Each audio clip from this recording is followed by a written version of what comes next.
This is episode number 2 of Loose Lips for today. This is our 6th feature. So anyone who's new to Loose Lips, what we do is we do chats with people from different varying backgrounds every Monday and every Wednesday, and this is us on our 6th set of features, and this is our second chat of the day. This is going to be with Neil from King Koby. He's just sent me the request through, so I'll accept and then we'll get rolling. Let technology do its thing.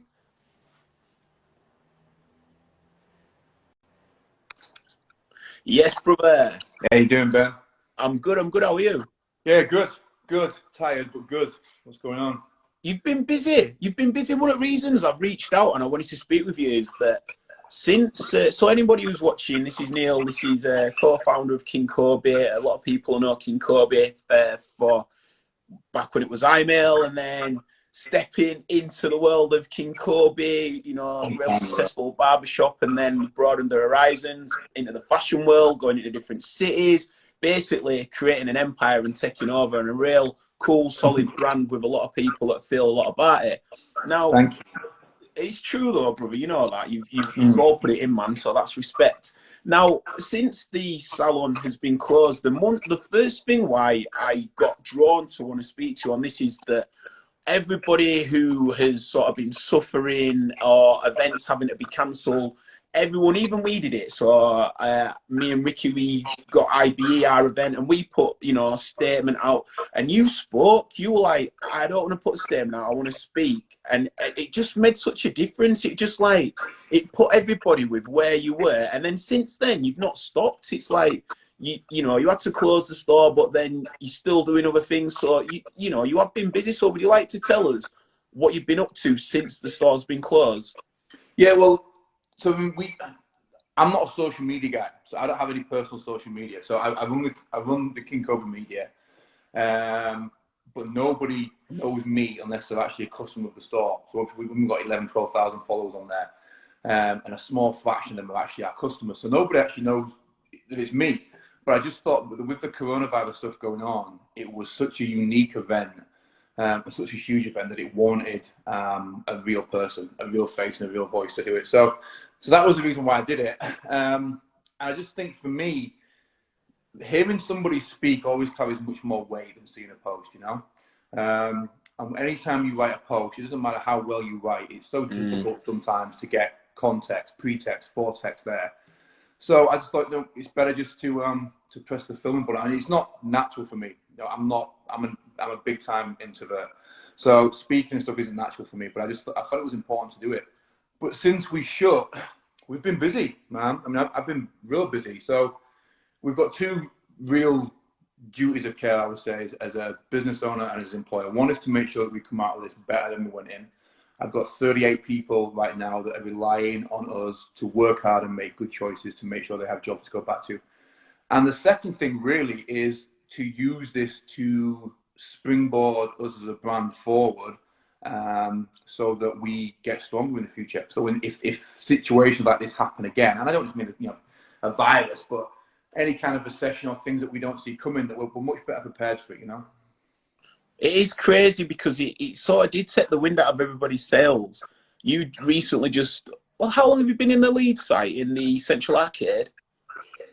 Not long. The Central Arcade new to about 9 months we've been there. So I was going to class it as a new move. I didn't really know what window to class it as, but 9 months is still relatively new. So you're still getting your feet in there, still looking to sort of get fully settled, and then something like this happens. So it has sort of thrown you. And then did you say something about York as well?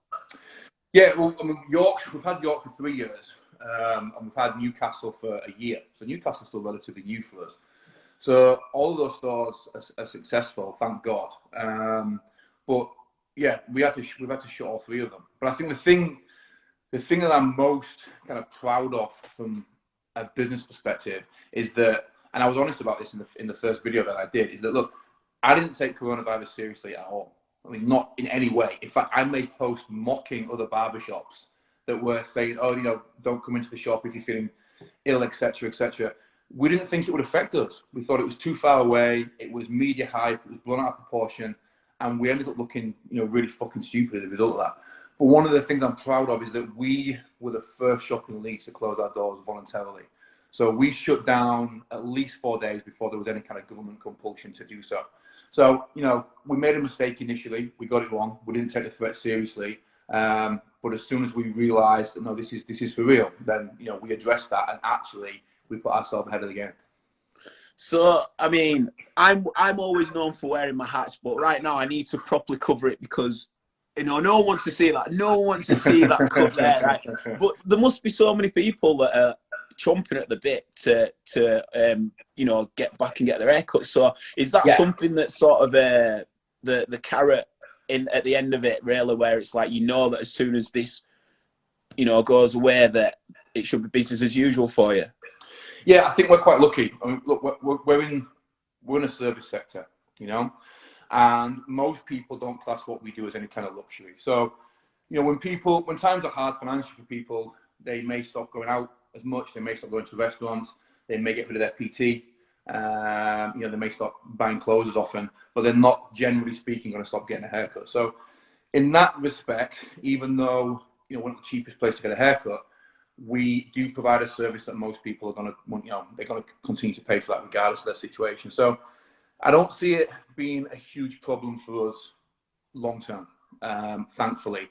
Having said that, we are in a unique position, and I do think that there's going to be a lot of small businesses that don't see the end of this. They're not going to come out of this. And I do think we're looking at least 9 to 12 months before it's business as normal. Really? Yeah. Oh, yeah, definitely. I don't think we've seen the worst of this. So, look, I'm not scared of the virus. I mean, both you and I have been way young enough that if we did get the virus, the chances are we'd be fine, you know, despite having a week or two. The biggest cost of this is going to be financial. And I don't think anybody has really grasped just how huge that's going to be yet, especially for small businesses. So, taking us through the sort of rise of your business, because would you still class yourself as a small business? Technically, yeah. I think technically, I think anything like under 50 employees is a small business. We have 38 plus me, 39 people that make their living under the King Koby banner. But it certainly doesn't feel like a small business in terms of the effort and the time that goes into it. But I mean, yeah, technically, we're still a small business. So, would you like to take us back to where the initial idea came from, and you know, your background into how it got set up? Yeah, so this is our 10th year of King Koby. I'm not a barber. A lot of people think I am a barber. I'm not a barber. I've never been a barber in my life. Essentially, so 10 years ago, my brother and I, we had a training business. We were actually training doormen, believe it or not, in SIA badges.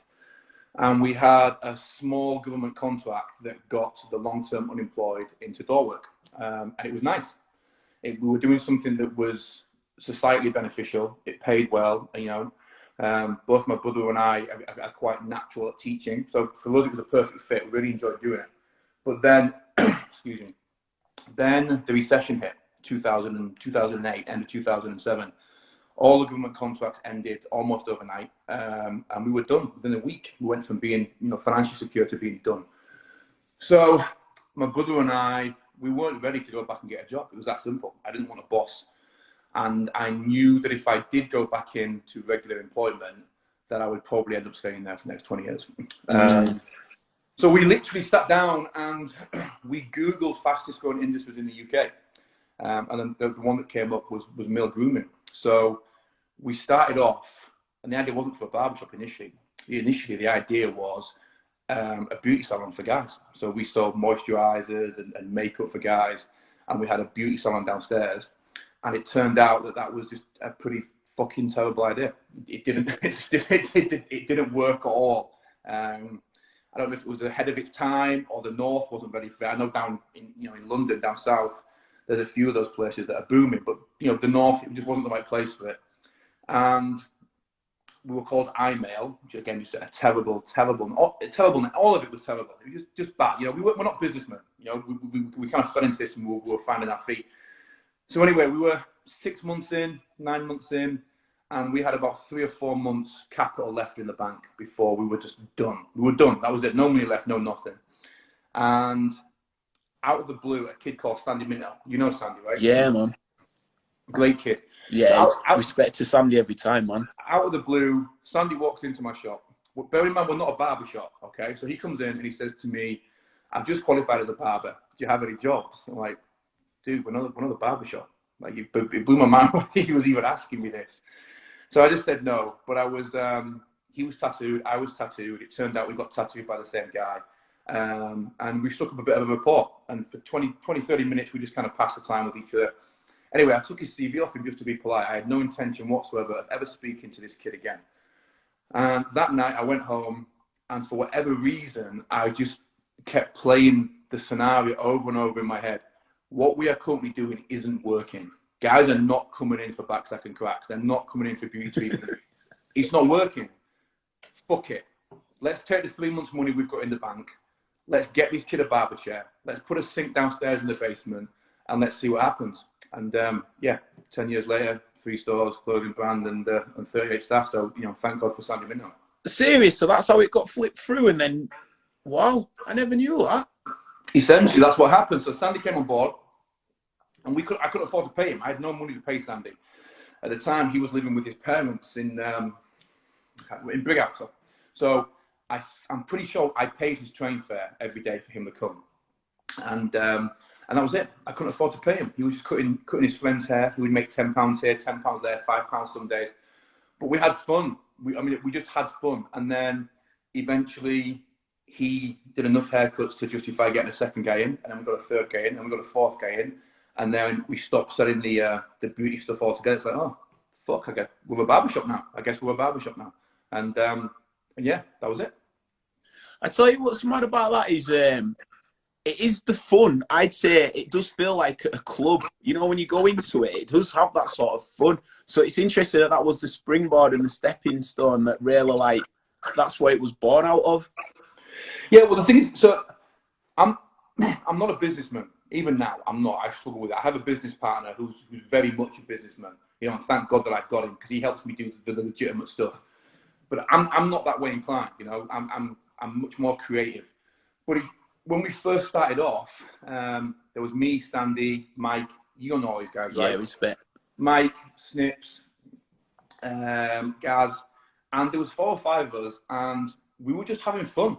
I mean, we created this little world for ourselves where we were kind of beating the man. We didn't have a job. We weren't working in factories. Renegades. That's what it felt like. We weren't making any real money, but it was enough to keep the bailiffs at bay. And we had fun. That was it. We had fun. And then we did that for maybe 2 or 3 years. And all of a sudden, we just started making money. Like, it's like, oh shit, we're busy. Like, we're fully booked. Like, how did this happen? And in that first shop that we had in the Corn Exchange, we went from 4 chairs to 10 really, really quickly. So it boomed. It just boomed. I tell you what's interesting from that point of perspective of it all is the way that it boomed.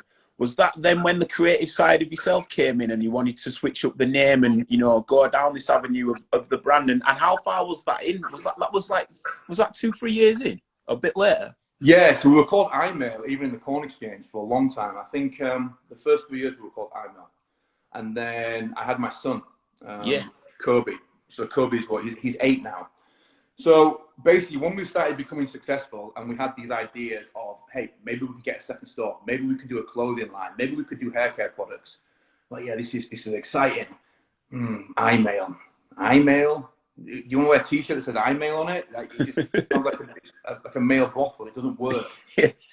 So we began to think of new names, and we kept coming up with all these different names. And my son, because I was a full-time dad at the time, thankfully, you know, it was one of the biggest blessings of my life. But Koby would come to the shop with me every single day, and the guys would just call him King Koby. That was his nickname, King Koby. So I think it was Snips actually that suggested it and just said, King Koby. Let's call it King Koby. And ironically, at first, I didn't like it. Sandy hated it, but Sandy's one of them guys. Sandy doesn't like change. So Sandy hated it. I liked it. A few of the guys liked it. Some didn't. And we sat on it for 3 or 4 weeks and just kept playing it over. King Koby, King Koby. Fuck it, man. Yeah, King Koby. It works. And that was it. That was how it was born.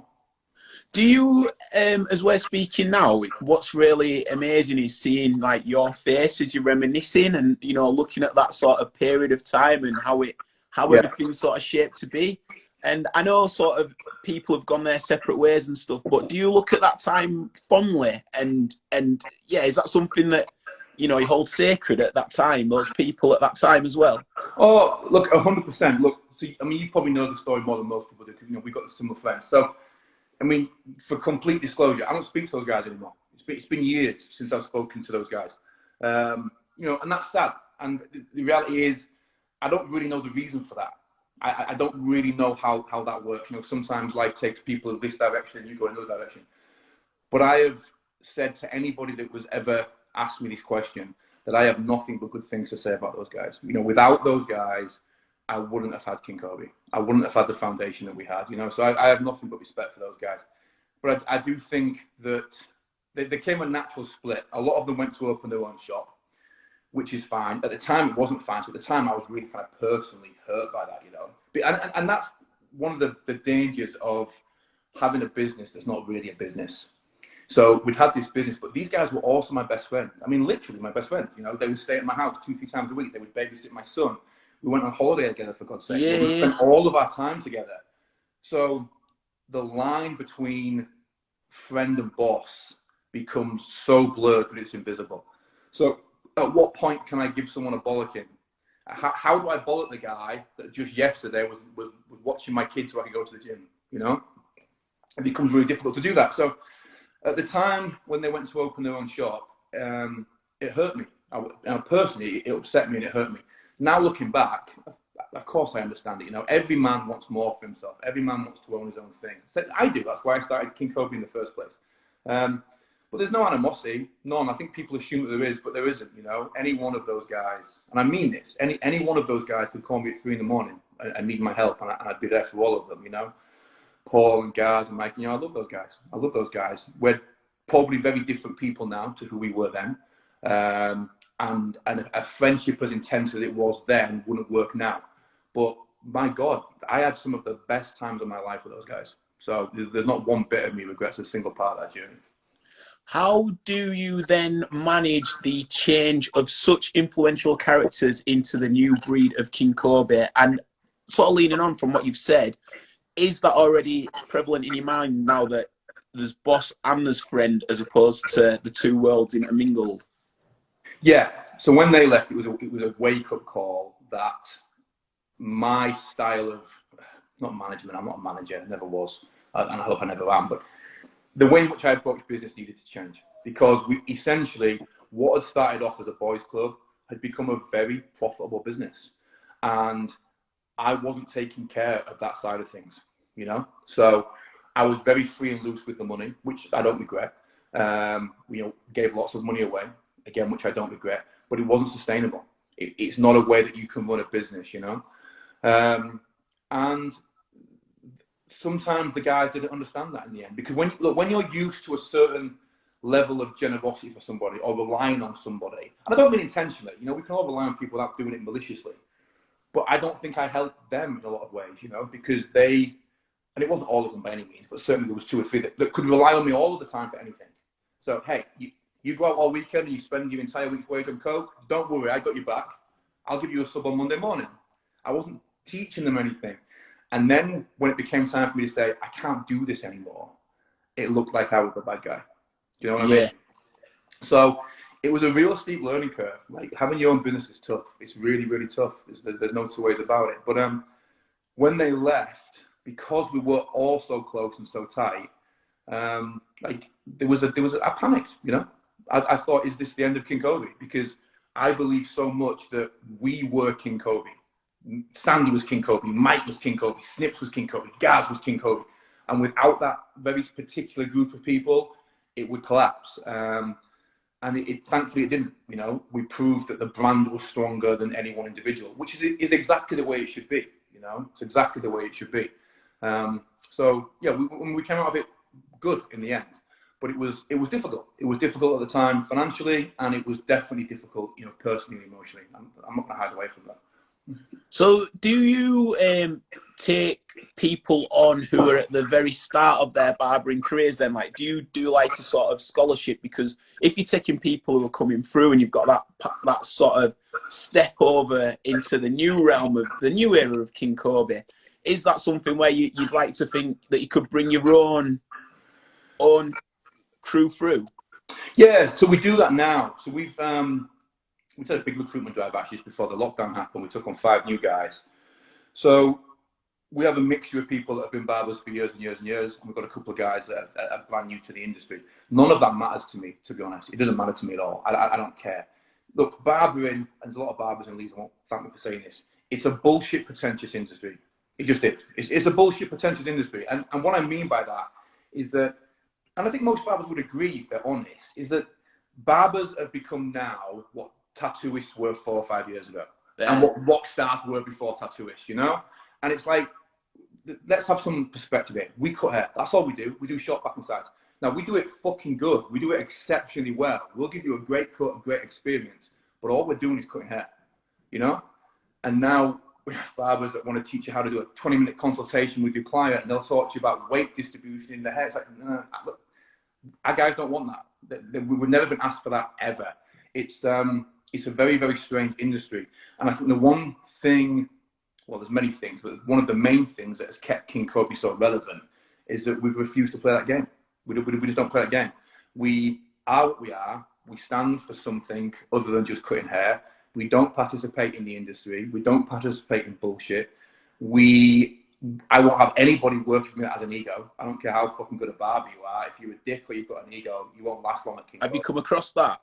Oh yeah, we've come across that several times, and it's those guys don't last very long, you know. But King Koby is still, just like it was, you know, in the Sandy and the Mike days, we're a very, very laid back place. So I have very few rules. You don't steal from me, don't lie to me, and turn up on time. They're the 3 rules. That's it. That's it.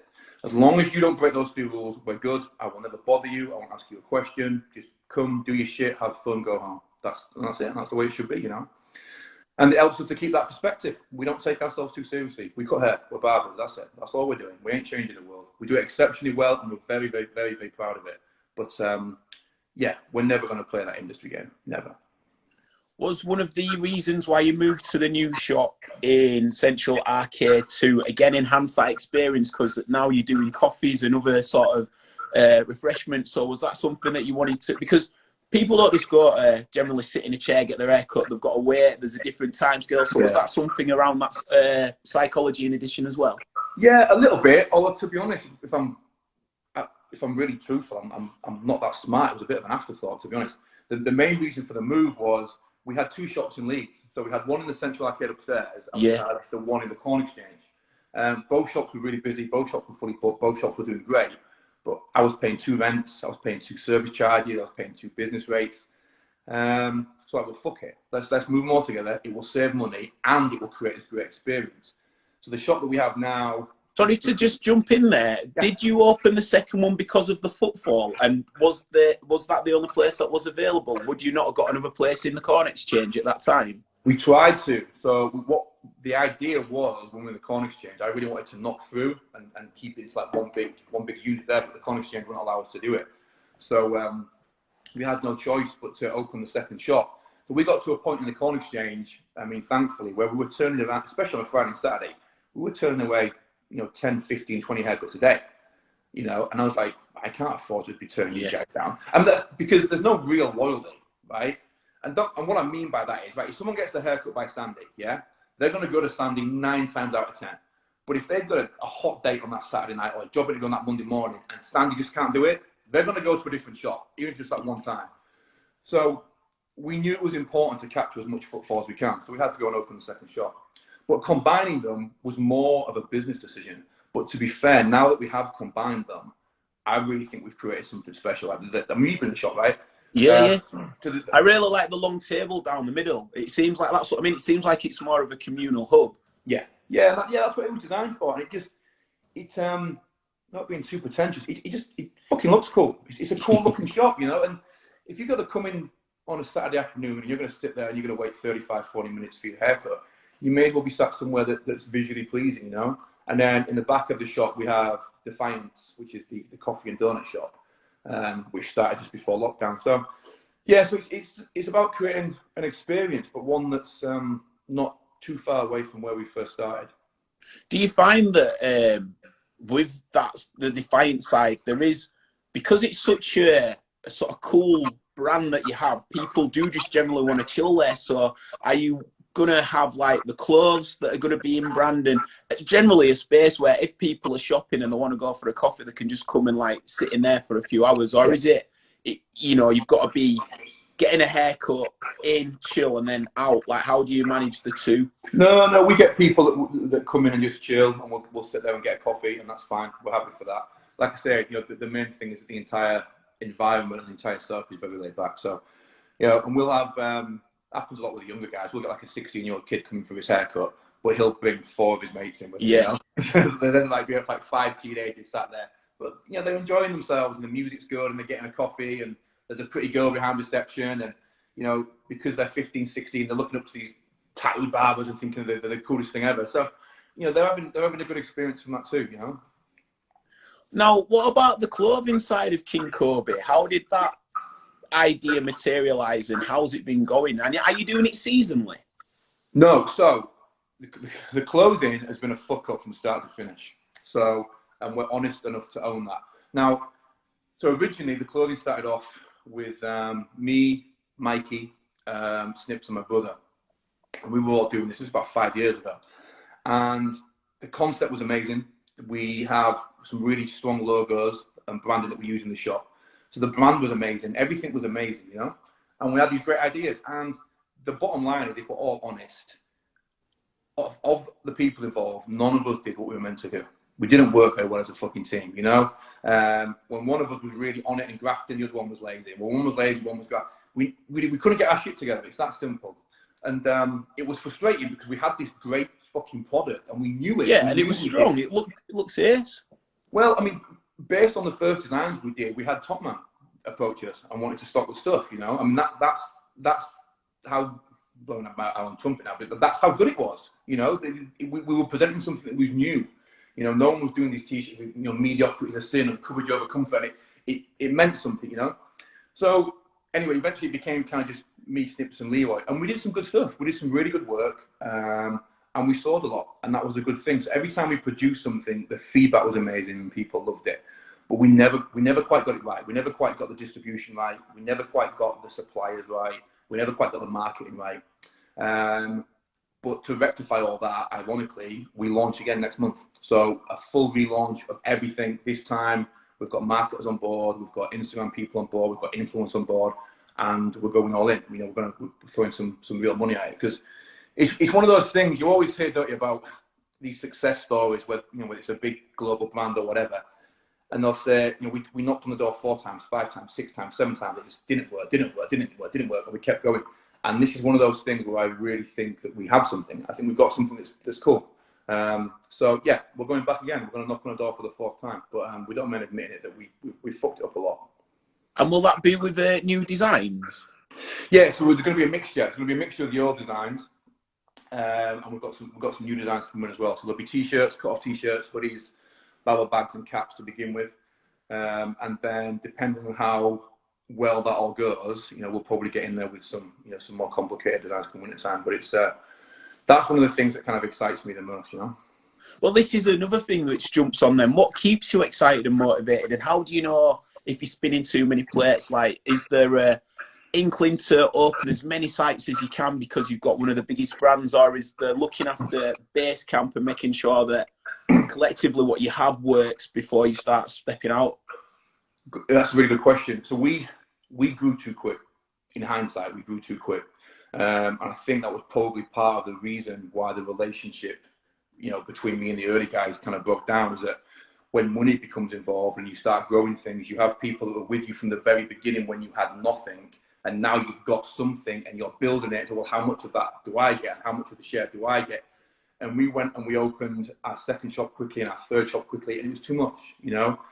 And it wasn't too much from a time point of view. We could manage that, that was fine. But in terms of managing expectations and managing people and managing staff, And I underestimated all of that. I really underestimated how complicated it is dealing with people and dealing with people's expectations.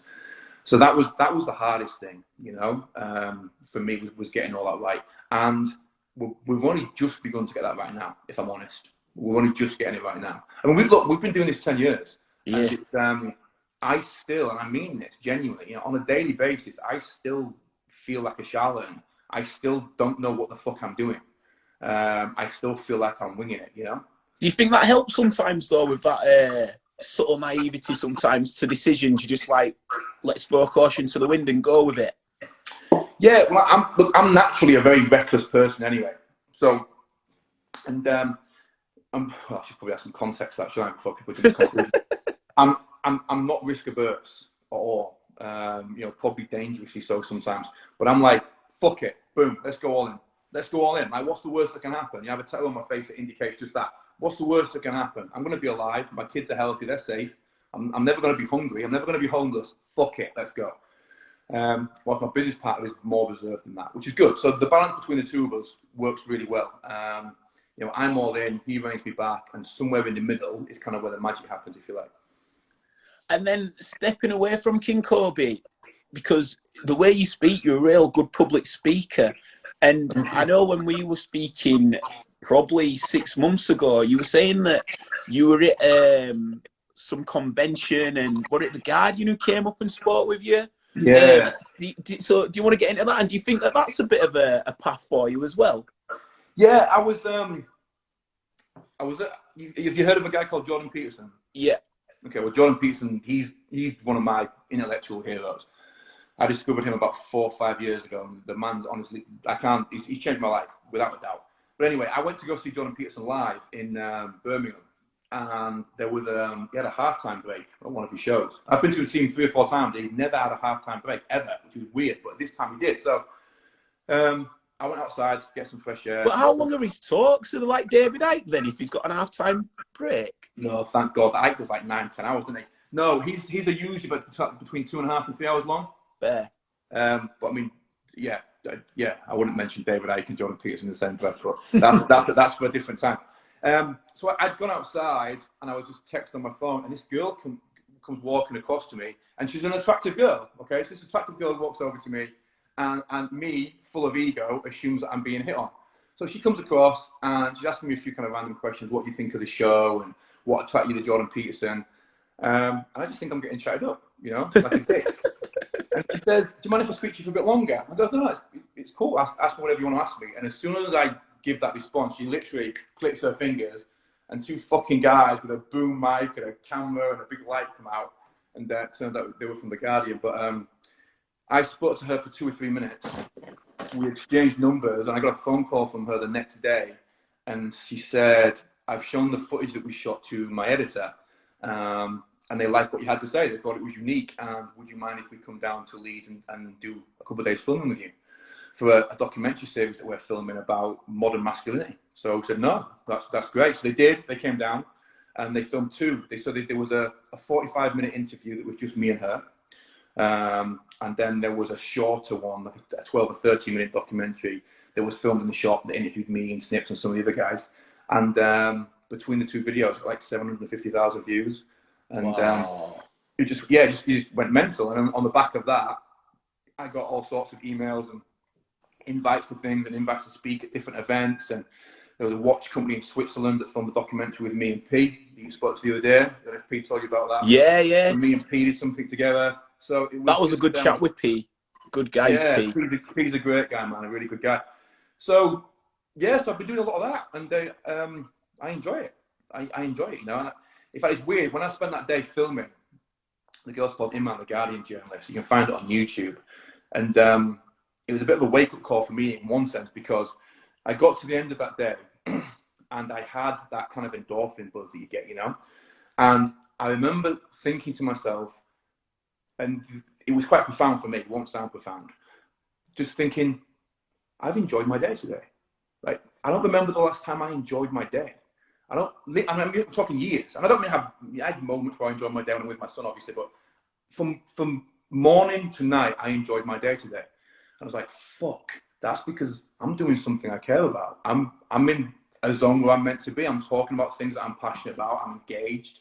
I'm like, this is what I want to do. This is what I want to do. I enjoyed my day today. You know, it was a powerful experience for me. So how do you head further down that path then? Is there more opportunities, and is it something that you want to pursue? And then coming full circle, I suppose, again, how do you balance that side of it with King Koby? Well, so I've been asked to do a lot of things, which is nice. So I haven't had to do too much pursuing of my own. I keep getting invited to give talks, etc., which is really good. I've just started writing a book as well, which will be finished probably by the end of the summertime. On this topic as well? On the same topic? Yeah. Well, yeah. So I have two. So there's one I'm working on, which is going to be about masculinity, which is something I think is in crisis at the moment, an important topic. And then the other one that I'm working on now, which is, it's a simple idea. You see all these memes on Instagram and Facebook, right? That people share, one intention, but it's bullshit. Don't let anybody tell you you're not beautiful. Don't let you're perfect the way you are. You're good enough just in your current state. All these kind of nonsense. And every time I see them, I'm tempted to write out this big long reply and say why this is nonsense, because it's, you know, there's not a level of truth that we have with people. So anyway, I'm doing like a coffee table book where on one page will be a big picture of the meme, and on the other page will be me basically breaking down why that meme is nonsense and what you should do instead. So it's kind of so it's almost like the pent up replies. You just put in the two. So rather than put it out there, you're like, I can make a book out of this. Yeah, because it's one intention nonsense. We live in such it's even cliche to say it, but we live in such a fucking soft society, you know, and we don't tell people the truth. We don't tell the truth to each other, you know. If you're telling somebody they're good enough the way they are, what does that mean? If you're good enough the way you are, your life's done. Because where else do you have to go after that, you know?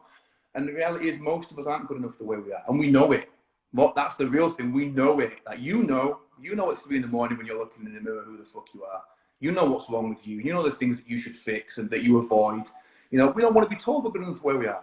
We want to be told you could be a lot more than you currently are. That's a fucking powerful message. So that's the thing. What I was going to say is, because when you go at something like that, people can be a bit standoffish. It's like, well, but when you come back with how you ended it with, it's the terminology of how you get people in the frame of mind to want to be better. Well, the thing is, look, so when you're talking about truth, the reality is that most truth, almost all truth, is brutal. Okay, almost all truth is not very pleasant, and the truth about who we are as individuals generally isn't very pleasant. You know, all of us are made up of demons and dark matter and nasty things and secrets. But unless you find a way to face that and to accept that and to be honest about the things in you that are not nice, you can never become who you really want to be. But we live in a culture now that gives us so many places to fucking hide. You never have to reveal the true you, you know? And it was Jordan Peterson that had given this brilliant analogy, which has always stuck with me. And he was recounting the story of going through this process himself. So he describes himself as a 25-year-old. He just finished grad school in Canada. And he realized, it had dawned on him during a conversation with a friend, that he didn't know who the fuck he was. That he was fake laughing during conversations, that he was saying things just to win an argument. He realized that he was a slightly different person depending on who he was with. And actually there wasn't one coherent Jordan Peterson, you know? And it bothered him. And he said that he meditated on this for a long time. And he realized that 95% of the person he was deadwood. 95% of him was a lie. 95% of him was a mixture of society, culture, his parents, his ideals, who he thought he should be. 95% of him needed to be gone if he was to ever become the person that he wanted to be. He said, that's a terrifying realization. He said, so what do you do in that situation? What do you do? So he said, well, what I decided to do was let 95% of me burn off. And he said, but all I had left was 5%, this little husk of a person. But that 5% was pure. It had integrity. It was honest. It was trustworthy. It was truthful. And it gave me a base to build my character upon, which is exactly what he went and did. But who the fuck wants to admit that 95% of them isn't genuine? You know, none of us want to do that. And when you tell somebody that, they will fight you tooth and nail. That's a really interesting outlook. Do you think that's, you know, those sort of focus points to you have paid dividends in how you are doing now with the business? you know, we started off the conversation with you reminiscing about the early days, and I mentioned how you look at it fondly, and it seems like there's been a good process for you to be able to reflect back and still see the beauty of those early days. Do you think the lesson that you've just given there has helped you to sort of be you seem very quite calm and zen? Yeah, I'm a very calm person, at least on the surface. You know, I have a lot of rage inside. It comes from all sorts of different places, you know, childhood, etc., etc., etc. But nobody has any stories of Neil Smedley losing his shit. No one has a story like that. You know, I don't. That's not how I conduct myself. Doesn't mean to say the anger and the rage isn't there. It is. But I just try and harness that for good, you know. And that's another thing. We're kind of taught that anger and rage are bad things, and they're not. Anger and rage are essential. Like, if you're not angry, you're not in the game. If you're not full of rage at something, you're not in the game. It just depends how you show that rage. Well, for me, yeah, look, it was powerful because I've had to look back over my life as a business owner, especially, and even more so as a father, and say, okay, where have I been less than I should have been? And that's an awful thing to admit. Where have I not been a great dad? Who the fuck wants to admit that? Where was I not a great husband? Where was I not a great boss? Where did I show poor leadership? And I've had to address those things and be honest about them and say, no, I fucked up. I fucked up time and again. And going all the way back to my teenage years and through my 20s, I was just like Jordan Peterson was at that age. I wasn't a real person. I was full of deceit. I was full of lies. I was full of anger. I was full of manipulation. I wasn't a particularly nice person. I spent a lot of time relying on the fact that I could talk a certain way and I could look a certain way, and that got me through. That got me through life. It gave me a place to hide. But it's not until you really have the courage, you know, and courage, that's the right word. That's the right way to conceptualize it, because it's heroic to be able to go inward in that way and say, right, what is there in me that needs to die if I am to be the best version of me? And it's terrifying, and it's agony. It's painful. It's painful to do that. It's painful to know that I have it in me to not be the best father. It's painful to know that I have it in me to burn it all to the ground, because I've got it in me. There's part of me that's like, fuck it, let it burn. Let it burn. You know, I have that in me. And I spend a lot of my time, you know, making sure that part of my character never surfaces. I'm really grateful for your brutal honesty in this, you know, and I think that it really is an extension of why King Koby has lasted so long. Yeah, thank you, man. I appreciate that. It's because it isn't something I've always been. You know, I'm very honest now because I spent a long time being dishonest. Would you say as well, you're honest now because you faced everything? And I always say the two moments of the day where you can't deny it to yourself are when you brush your teeth in the morning, at night, and you look yourself in the mirror. Those are the two moments where you can look yourself and go, I've lived it, I've done it, or what could I have done better? And you can't lie to yourself. And it's like, it seems you're in a place now where you are so open and honest because you've faced everything. Like, what else is there not to give? You've faced everything. You've gone in and faced it. So if you face that and overcome that, then it's the only thing that you. I'm a massive believer of vulnerability, and I agree with what you're saying. It's just sometimes the terms, and you know, me and my best mate, he's a massive Jordan Peterson fan, and he's never really resonated with me, but I've listened to him a few times and I get his point. But for me, it's more the term, it's the words that he gets, but I think we sort of get to a similar point of it as well. But I think, like, for me, where you said courage, I agree it's courage, but I also think that it's vulnerability as well. It's being comfortable with your own vulnerability. Well, vulnerability is the same thing as courage. When you really break it down, well, I mean, it's kind of the same thing. You know, it takes courage to be vulnerable. And so I think showing your vulnerability is actually a sign of strength. Showing weakness is not a sign of strength. And that's the term people use. That's an interesting perspective, because the two words sort of don't offer the same, but I suppose the point of the meanings of them are. Well, so yeah. I can see what you mean.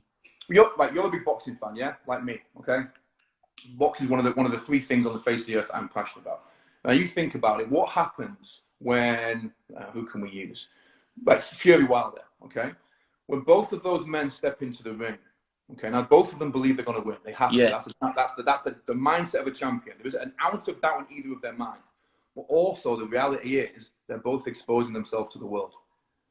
They cannot get in that ring unless they're vulnerable. They're exposing their vulnerability. Somebody will lose. Somebody will get hurt. Somebody will get knocked out. That takes courage. Vulnerability is courage. It's the same thing. We just don't often make that connection, you know? If you do anything, you are vulnerable, partly because you're vulnerable to failure. You know, if you say, I'm going to run a marathon, well, you better fucking run that marathon, because if you don't, you're vulnerable to the criticism of not doing what you said you would do. So anytime we display courage, vulnerability goes hand in hand with it. I'd say on the back of that, it's almost, and I'm from Bradford, and I always say that I do the things that I say I'm going to do because in Bradford you would be called out if you didn't, and it's like, well, you might as well do it and see it through. But that's always stayed with me and remained with me, and I really see that as a strong asset that I have. But I'd say more the vulnerability side and the courage.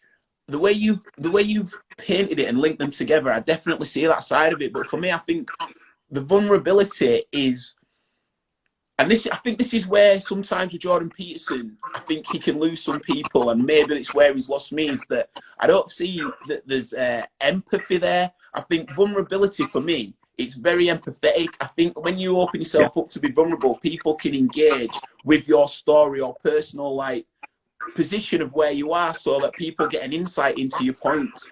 And I think sometimes how he puts it across, it's not condescending, but it's of a level talking down sometimes. But you know, rather than get into a back and forth with Jordan Peterson, I think what I'd like to sort of say is I really like the way that you're linking two almost opposing views, which are technically the same. And sometimes I think that that's more powerful. I think that in society we can be too hung up on being right rather than looking for what is the right way to move forward. Oh, 100%. And this is the thing. I think, you know, look, vulnerability is a part of life. So we're all vulnerable. If you fall in love, you're vulnerable because you may lose. If you become a parent, you're vulnerable. If that child dies, you're going to be in a world of pain that you will never recover from. You're vulnerable. Anytime you take a step forward in the world towards anything that has meaning and integrity and character and purpose, you are by definition vulnerable. Because you wouldn't, look, in order to count something as truly meaningful, you have to consider its loss as also truly meaningful. And to lose something makes you vulnerable. You know, so vulnerability and courage, although they may seem like opposing ideas, for me, they're one and the same thing. You can't have one without the other. Courage exposes you to vulnerability, and vulnerability exposes you to courage, and vice versa. And just coming back really quickly to that Peterson thing, I know you don't want to get stuck on it too much for the empathy thing. I think you're right, and I understand how Peterson can be seen as that sometimes.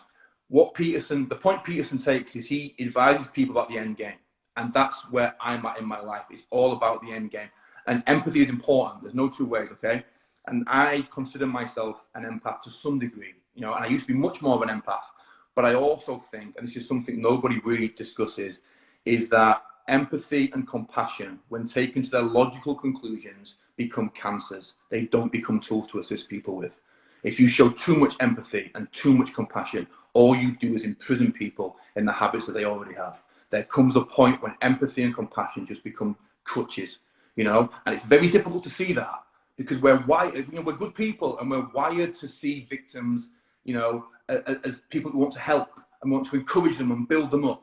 But there comes a point when empathy and compassion no longer work. And the only thing that works then is brute force honesty. And if brute force honesty doesn't work, then it's time to walk away.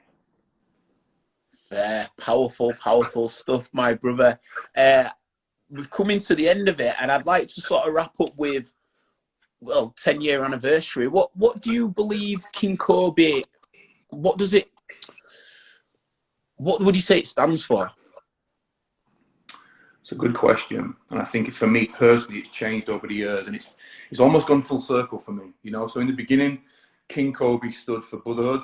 Cheesy, cliched word, but it did. It meant something to us. You know, brotherhood, loyalty, altruism. We wanted to put things back into the community, and I think, and I'll be honest about this, when the first batch of guys left, I had a bit of a crisis as to what King Koby wanted, and I went down the path of fuck this. There's now money, money, money. Let's make as much money as we possibly can. And I lost my way for a little bit, you know. And I lost my way and allowed my head to be turned too much. I'd gone from being too soft to too hard, you know. And that's often the case, isn't it? You think, well, this hasn't worked, so I'm going to go to the extreme. And I was too hard, and now I'm coming back to the centre. And for me, despite all of those things, the brotherhood and the altruism, which are all beautiful qualities, and they do mean something, you know. And we have a great team of people, and I treat them well, and I think they would all say good things about me, and I'm proud of that. What it really means to me, and you know what, it didn't mean this to me until recently. I had a moment, try not to tear up here. I had a moment with my son, Koby, obviously he's named after, and it's about 3 or 4 months ago, and he came into the shop, and without being asked, he picked the bush up and he started sweeping the hair around the shop. And I asked him what he was doing, and he said, "Well, it's my name on the door, isn't it, Dad? So I've got to make sure the shop's clean." And it was the first time that I became truly aware that he was aware. And I'm like, yeah, that's your name on the door, little man. That's your name. Fuck, Daddy better get his shit together. Daddy better get his shit together. Daddy better start working harder, because ultimately, I love my staff. I love Sandy and Mike and all those guys that came before that helped make it what it is. But ultimately, I'm doing this so that my son and my daughter, you know, have options in life, you know, so they don't have to do 12, 13-hour days like we do. And for me, that's what it means. For me now, that's what it means. It's for them. You know, the future belongs to my children. It doesn't belong to me. Mate, powerful, powerful sentiment to wrap up on. And thank you for one of the most honest chats that I've had. No, you're welcome. Powerful, incredible. I feel like it's been enough time. We do another hour. You know what? I'm going to be looking to, when everything lifts, start like some form of podcast. This was sort of the initial idea, but Loose Lips came because of being in lockdown. And now I think I'm going to keep this format because we can be wherever. And I really like the way that it splits on the screen. And, you know, I interview people in New York and stuff, but there's still something where if we're talking face to face, you know, like, did you do that interview with P when he's in the ring? Is that the thing when you were in Switzerland then? Yeah. So mate, that's why I wanted to speak with P, because that was deep. And that's what I'm saying is you feel that. And I think when I speak, you know, I pride myself on my integrity, and I really love eye contact with that respect. And I think a lot of what we could have what we've just spoke about then, it's been felt, but face to face in that sort of environment. So there's definitely going to be a further talk down the line, brother. Even if King Koby want to start a podcast, you've got an host here. You never know, man. No, man, I'd love it. Definitely anything like that. We're down for it, man. We're down for new ideas. Respect, man. You stay safe, stay cool, and good luck with everything as well. And I'll see you when we get out of this. All right, Ben. Take care. If you need anything, give me a shout, bro, okay? Respect, brother. Thank you. Take Peace. care, man. Bye-bye. Respect. Yo, respect Barney for clocking in there. Thank you, Nathan Sharp, Mia Blunstar. Thank you for all your comments. Sorry I wasn't able to read any out as we were going on. As you could tell, we got fully locked in there in a deep one and a solid chat. If you're new to this is Loose Lips. I'm Ben Random. What I look to do is speak with people from different walks of life, get their story, look to instill optimism, inspiring tales from other people across the board. I've got another couple of chats coming up, in about 5 minutes, actually. So in 5 minutes, I'm going to be speaking with Peter Trivanovic, who is a independent filmmaker. So we'll be speaking about him and his successes in getting a film from mind onto big screen. So if you want to check that, see me on the other side. Otherwise, stay cool. Peace and light to you and yours.